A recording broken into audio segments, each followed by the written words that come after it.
All right, good morning, everybody. Hope everyone's doing great. I have a bit of breaking news, and I know that this crowd loves breaking news. Um, our women's golf team is up in Knoxville playing in a tournament, and our freshman, Chloe, her last name begins with a V. I can't say it. She just had a hole in one. So the team was in first place to start the day today. So always like to start with some incredibly good news, and that's a good one.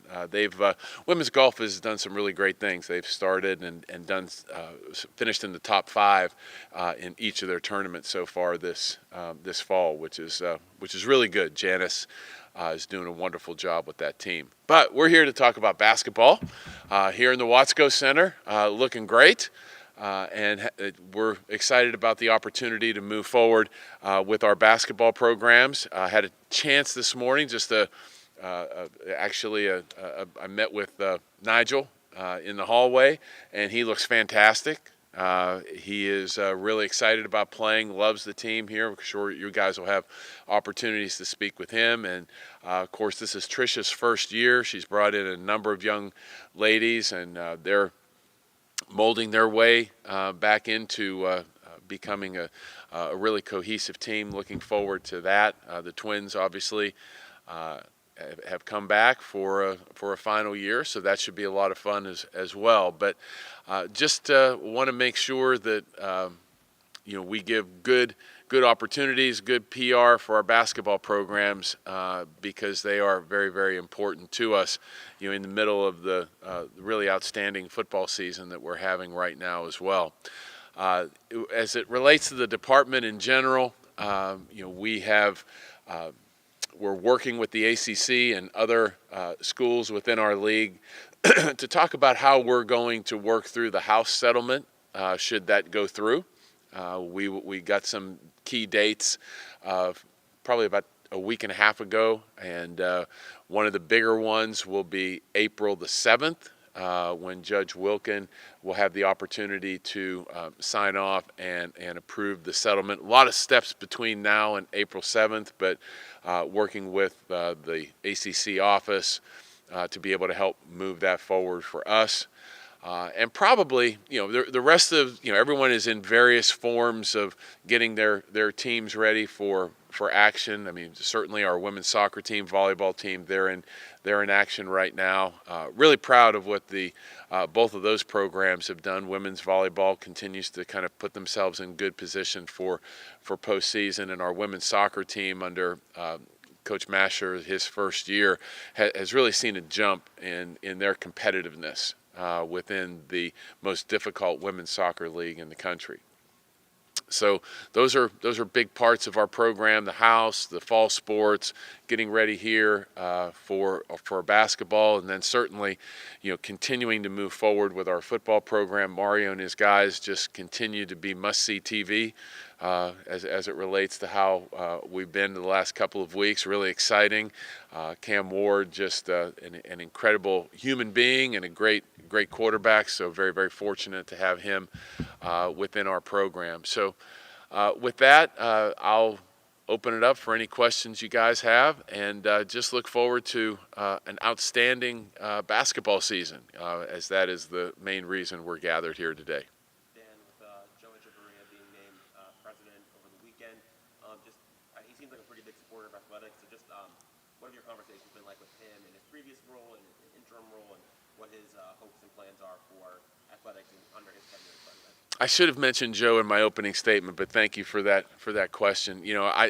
There was at our Board of Trustee meeting last Friday when Joe was finally named the 7th president and the first alum as a president of the University of Miami. It was a very, very special moment because since I've gotten here, Joe has been one of the people that I've worked with most closely as we kind of align all the different things that we need to get done athletically. So very, very happy that Joe will be the permanent president here. He's been a partner and an advocate someone, every step along the way, he's very much involved in our athletic program in a very, very positive way. He understands the value of athletics and what it means to the brand of the university. And wants that to continue to move forward. He's very bullish on winning. Joe loves winning, and it's great to see just someone at his level of university administration being so active in what we do athletically. And I will tell you, Joe's very active in other parts of the university as well. The faculty, while you look at someone from Joe's background, might not be the traditional presidential candidate, but I will tell you his love for this institution, his knowledge of this institution, should make anyone associated with the University of Miami very proud and happy that he's leading us forward. What's the relationship like between an athletic director and a president who's very active in athletics versus maybe someone who's a president who's maybe more on the academic side and maybe a little lets you have more free reign, I guess? Well, I don't know that it's free reign. I think we meet at least, well, we meet a lot, from the standpoint of different things that are going on, but, at least once a month formally to go through various items. And that's pretty much standard, around the industry because presidents are incredibly busy people, and whether Joe was the CEO or the acting president, he had a lot of responsibilities. But I think that the relationship back and forth is very, very positive. A lot of, there are things given my 30 some odd years in athletics that he may not have had the nuance to, and certainly his board memberships and chairmanship of Deloitte give a very different view as to how things should be run from a business perspective, from an athletics standpoint. So I really enjoy those conversations because I learn a lot from how he looks at things. And now he's going to be embedded in the ACC and what presidents do for the ACC, all the decisions that they're making, and certainly, as I talked about with the House settlement, presidents are very much involved in that. So just look forward to continuing to have a very positive dialogue with Joe moving forward, and his knowledge and his enthusiasm for athletics is it's second to none. Dan, I wanted to ask with Tony Bennett stepping down, and he very eloquently explained why, and just how he just didn't feel that the coach that he, as the old-fashioned, old-style coach, was not capable or didn't want to do the job under the new way, college athletics. Can you just talk about that transition? Katie left also. A lot of coaches have left the business. What have you had to do as an athletic director to adjust? You've also been in the industry a long time. Sure. How is it different, and how do you try to support coaches who are feeling those business pressures that they didn't feel before? Well, I will tell you that, first of all, Tony Bennett's one of the finest coaches that I've ever seen or been around. And I'm sure he did this for a lot of reasons that were very, very, individual to him. Yes, our business has changed, but our business, if you look back a little bit from a historical perspective, has always changed. It's been morphing for a while. This, though, with the confluence of name, image, and likeness opportunities, transfer opportunities, the House settlement, those are three seismic shifts that are all kind of coming together at the same time. I could see where some folks who look at this profession as being educators, teachers, molders of young people, that's kind of been cast a little bit to the side publicly. Now, inside the tent, you're still doing that for all of your student athletes, and successful coaches will continue to do that. We have two of them here who will continue to be great teachers of their student athletes and mentors and getting them ready for life after their time as basketball players. But it's getting harder and harder. So I think that as we move forward and coaches see how they have to manage their rosters and build their rosters, I think that it's some of them will decide that maybe there's something else for them to do with their time. I hope not, because we don't need a brain drain as it relates to high-level coaches and people who were important to the Atlantic Coast Conference. And Coach Bennett certainly was one of those folks. So we have to continue to support our coaches, trying to give them the best opportunities to be competitive in the NIL marketplace. We as an institution will move forward with the dollars that are available to us through the settlement to help supplement our student athletes' compensation. We will be at the highest level for that. But we're still working through a lot of the details as to how that's going to work, and hopefully have those here very, very shortly. I want to ask just one thing following up, just philosophically, and, how do you, as the athletic director, navigate or keep that balance between being the molders, the teachers, and all of that you've been and seen all these years, to also having to raise a ton of money in order to keep and recruit some of these athletes? How do you balance that? Well, from my perspective, mine's more of the providing the resources to be able to give to our coaches to be able to do that for our student athletes. In the quiet moments, we talk about the name, image, and likeness. We talk about the compensation, but when they have their 20 hours of practice during the week and when they're together, it's no different than it was for many, many years. I mean, that's still basketball, that's still teaching, that's still moving forward, being involved in the community, all those things.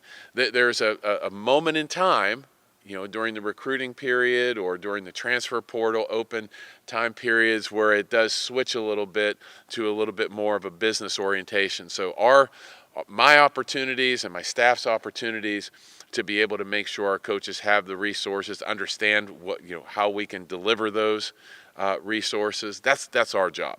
But when you get into the molding, that's why you look for great coaches. And that's why we had, Katie Meyer was a great molder, Jim Larinaga, Tricia, Mario, JD. These are all really great molders of young people. Amy, Paige, who've been here for a long time. These are people who've done it and understand the value of it. And the good coaches and the good programs will continue to always keep that at the forefront. Dan, as another extension, I mean, to a large extent, NIL is just essentially writing checks and paying players, money. But you guys have a couple prototype examples where it's coming back in the other direction. In football with Cam Ward, and in women's basketball with the now amazing reach of the Cavendish twins and their brand. Can you talk a little bit about just the concept of universities getting something back in NIL, which is kind of rare, honestly, but. Well, I think the pure NIL piece is really up to the student athlete, and those are two great examples of people utilizing their reach to help move forward their brand. And by the fact that they're wearing the U on their chest, we're coming along for a very good ride with them. As we move forward post-settlement, there will be dollars that are available that don't have an NIL tag associated with them, that it's just our ability to compensate student athletes. So we will have both worlds working, as we get, if the settlement is approved and we move forward, we will have both worlds that we're dealing with, the traditional NIL opportunity world and then the dollars that we would be able to just allocate from a compensation perspective to student athletes. Let's do two more for Dan. Do you see the NIL budget coming down when there's revenue sharing, or staying the same?